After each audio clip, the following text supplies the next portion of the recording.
আসসালামু আলাইকুম। আজকে চলে এসেছি বাণিজ্য মেলায় ২০২৫। তো আজকে কোথা থেকে কিভাবে গিয়েছি সবকিছু আপনাদের সাথে শেয়ার করব। প্রথমে আমরা ফার্মগেট থেকে বাণিজ্য মেলার উদ্দেশ্যে বিআরটিসির যে দোতলা বাসগুলো ছাড়ে সেই বাসে করে কিন্তু রওনা দিয়ে দিয়েছি বাণিজ্য মেলার উদ্দেশ্যে। আর আমাদের টিকিট প্রতি ছিল ৭০ টাকা। আর এখান থেকে প্রায় ১ ঘন্টার মতন সময় লাগে বাণিজ্য মেলায় যেয়ে পৌঁছাইতে। যদি আপনার একটু জ্যাম পড়ে যায় তাহলে কিন্তু প্রায় ১.৫ ঘন্টার মতন সময় লেগে যায়। তো রাস্তায় আমরা তেমন কোনো জ্যাম পাইনি, যার জন্য খুব তাড়াতাড়ি কিন্তু আমরা পৌঁছে গিয়েছিলাম।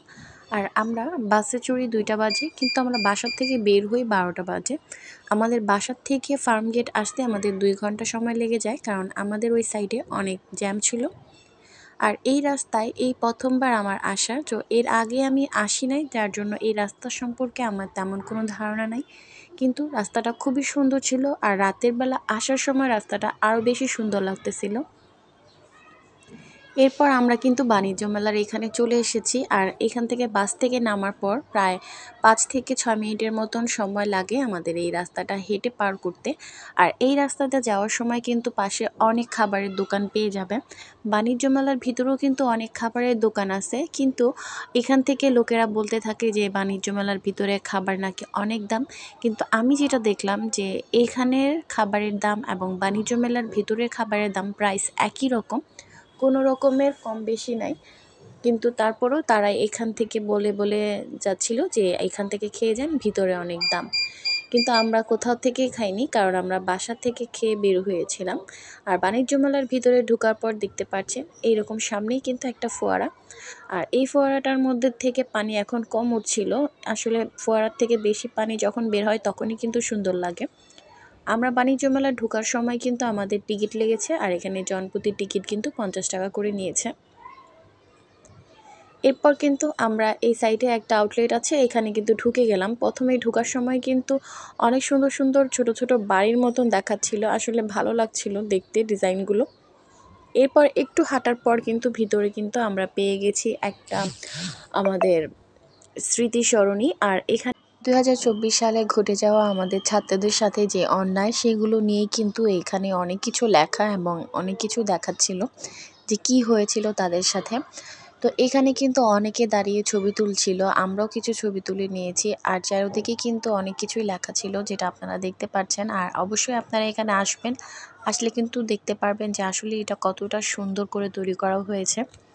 তো এইখানে একটা টিভি ছিল, যেটার মধ্যে কিনা আমাদের ছাত্রদের আন্দোলনের কিছু ঘটনা এখানে চলছিল। তো আমার ছেলে এখান থেকে শুনছিল সেটা।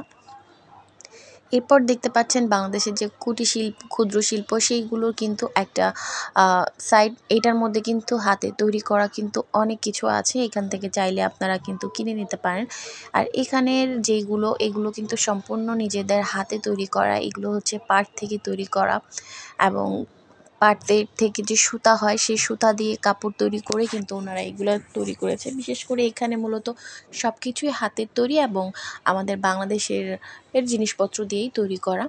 তো জিনিসগুলো আমার কাছে অনেক ভালো লাগতেছিল। আর অনেকগুলো দোকান এখন মাত্র খুলতেছিল, হয়তো তাদের খুলতে দেরি হয়ে গেছে। আমরা কিন্তু এখানে যে পৌঁছেছি প্রায় 3:30-3টার দিকে, তখনও অনেক দোকান বসছিল না, হয়তো এখনও তারা দোকান খুলে নেয় নাই। আর এই কর্নার র্যাকগুলো কিন্তু বাঁশ দিয়ে তৈরি, আর এগুলো কিন্তু অনেক সুন্দর ছিল। আর দাম ছিল ১২০০ টাকা। আমি তাদেরকে দাম জিজ্ঞেস করেছিলাম, তারা বলেছিল যে গাছ ছাড়া এইটার দাম ১২০০ টাকা, আর গাছ সহকারে যদি নেই তাহলে এটার দাম নিবে ১৬০০ টাকা। তো এরপরে দেখতে পেলাম যে এখানে অনেকগুলো ইন্ডিয়ান কার্পেট ছিল, যেগুলো কিন্তু দেখতে অনেক সুন্দর লাগছিল, এগুলো কাশ্মীরি। আর এখানে একটা শাড়ি ছিল, আমি ভাবছিলাম প্রথমে 3 পিস, প্রথমে 3 পিস ভাবার পর বললো যে না, এটা 3 পিস না, এটা একটা শাড়ি, যেটা কিনা রেডি শাড়ির মতন। তো যাই হোক, এখানে কিন্তু অনেক রকমের দোকান আছে, আর সবগুলোই দেখলাম যে কম বেশি ভালোই। আর দাম কিন্তু আহামরি অনেক বেশি না। অনেকে ভাবে যে বাণিজ্য মেলায় হয়তো অনেক দাম, আসলে আমি যতটুকু দেখলাম যে বাণিজ্য মেলায় এর আগের বারে আমি যা গিয়েছিলাম তখনকার থেকে এইবারের দাম অনেক কম। আর এবার কিন্তু অনেক সুন্দর সুন্দর ড্রেস, অনেক সুন্দর সুন্দর জিনিস কিন্তু উঠেছে। আর এখানে প্রত্যেকটা জিনিসের সাথেই কিন্তু ডিসকাউন্ট ছিল। ভিতরের সাইডে কিন্তু আরও অনেক দোকান ছিল যেগুলো কিনা আমি ভিডিওর মধ্যে দেখাতে পারিনি। এটা হচ্ছে বাহিরের সাইডে। আর এখানে কিন্তু খাবারের কিন্তু অনেক জায়গা আছে, চাইলে কিন্তু আপনাদের পরিবার নিয়ে এখান থেকে খেয়ে নিতে পারেন। আর খুবই কিন্তু কম দামে কিন্তু খেয়ে নিতে পারবেন। ১৫০ টাকার মধ্যে কিন্তু একজন মানুষের সুন্দর মতন খাওয়া হয়ে যাবে। আর এই সাইডে কিন্তু বাচ্চাদের খেলার জন্য কিন্তু একটু জায়গা ছিল, যেখানে কিনা অনেক রকমের দোলনা ছিল খেলার মতন।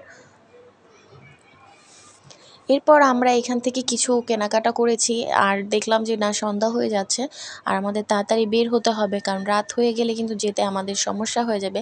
কারণ বিআরটিসি বাসে চড়ে ফার্মগেট পর্যন্ত যেতে কিন্তু সময় লাগবে না আমাদের, কিন্তু আমাদের ফার্মগেট থেকে আমাদের বাসায় যেতে কিন্তু অনেক সময় লাগবে। তো এইখানে আমার ছেলে এই আইসক্রিমগুলো দেখে অনেক ভয় পাচ্ছিল, কিন্তু তারপরেও ওকে আমি একটু ভয় কাটানোর জন্য এদের সামনে নিতে চাচ্ছিলাম, কিন্তু না, ও যাবেই না। এরপর আমরা আইসক্রিম কিনলাম আর এই আইসক্রিমটা কিন্তু অনেক মজা ছিল। তো খেলাম, খাওয়ার পরে কিন্তু অনেক ভালো লাগলো। কিন্তু আমার ছেলের ভিতরে একটা ভয় ঢুকে গেছে যে ওই আইসক্রিমগুলোকে দেখে, যে এত বড় বড় আইসক্রিম কিভাবে হয়।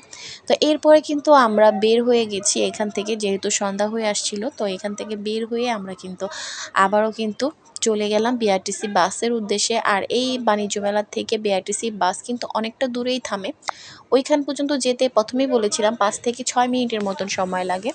তো আপনারা যদি বাণিজ্য মেলার উদ্দেশ্যে যান, অবশ্যই সকালে সকালে যাবেন, তাহলে কিন্তু আপনাদের যানজট বা ঝামেলার থেকে ভোগান্তিটা কম হবে। আর আমরা যখন বের হচ্ছিলাম তখন দেখছিলাম অনেক মানুষ আসছিল। তো আজকের ভিডিওটা এই পর্যন্ত। সবাই ভালো থাকবেন, সুস্থ থাকবেন। আর এই তো এই সুন্দর রাস্তাটার রাতের ভিউটা দেখতে পাচ্ছেন।